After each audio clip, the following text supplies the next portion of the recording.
मौज बना हिट हो जा। इंडियाज गॉट टैलेंट में अपना टैलेंट दिखाओ और मौका पाओ जजेस से मिलने का और साथ ही 6 लाख रुपए जीतने का।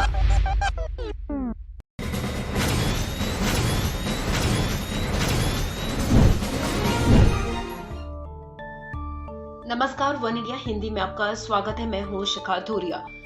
समाजवादी पार्टी की तरफ से ईवीएम पर उठाए गए सवाल पर मुख्य चुनाव आयुक्त सुशील चंद्रा की प्रतिक्रिया सामने आई है। उन्होंने कहा कि ईवीएम से छेड़छाड़ का कोई सवाल ही नहीं है, क्योंकि भारत के चुनाव आयोग ने हमेशा पारदर्शिता बनाए रखी है। एएनआई से बात करते हुए सुशील चंद्रा ने कहा कि ईवीएम से छेड़छाड़ का कोई सवाल ही नहीं उठता है। चुनाव जो 5 राज्यों में बेहद अच्छी तरीके से चले और कहीं भी ईवीएम को लेकर सवाल नहीं उठा, लेकिन जस्ट काउंटिंग के पहले जो है समाजवादी पार्टी चीफ ने जो है ईवीएम को लेकर सवाल उठाया है। कहीं बनारस में ईवीएम मशीन पकड़ी गई है, एक आज सोनभद्र वगैरह में भी कुछ चुनाव सामग्री बरामद हुई है। तो इससे जो है ईवीएम की उस पर फिर वापस सवाल होगा। इसको किस तरह से आप रिस्पॉन्ड करेंगे? देखिए, ईवीएम की जो सत्यता है और इसकी जो पारदर्शिता है उस पर कोई सवाल उठाने का कोई प्रश्न नहीं उठता। ईवीएम सन 2004 के इलेक्शन से लगातार यूज होती चली आ रही है और 2019 से हमने वीवीपैट की व्यवस्था भी प्रत्येक पोलिंग बूथ पर की है, जिसमें जो आप देखते हैं वही उसका वोट काउंट होता है।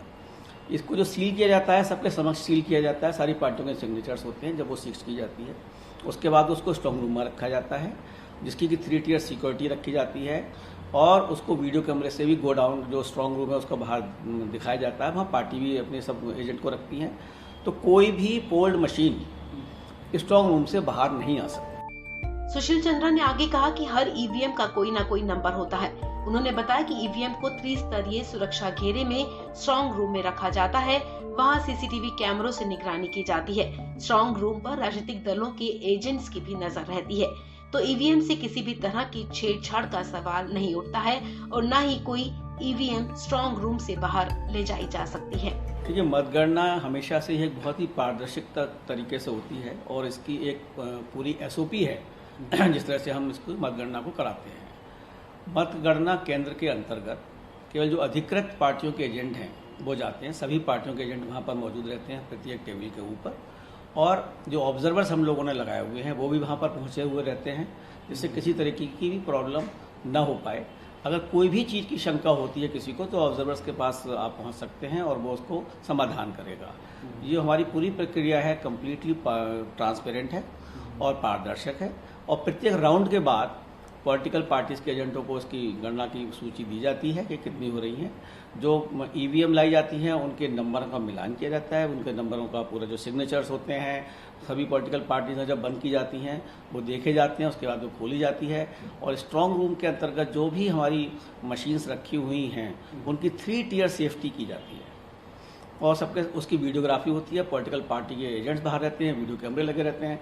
तो पूर्णतया ईवीएम सेफ हैं जिनमें पोलिंग हुई है और वो सबके सामने लाके खोली जाती हैं, जिनके दस्तखत देखे जाते हैं। उसके बाद उनकी काउंटिंग होती है और इसके अंत में जो वीवीपैट होते हैं, प्रत्येक असेंबली में 5 वीवीपैट की हम गणना भी करते हैं कि कोई उसमें असंगति तो नहीं है, विसंगति तो नहीं है।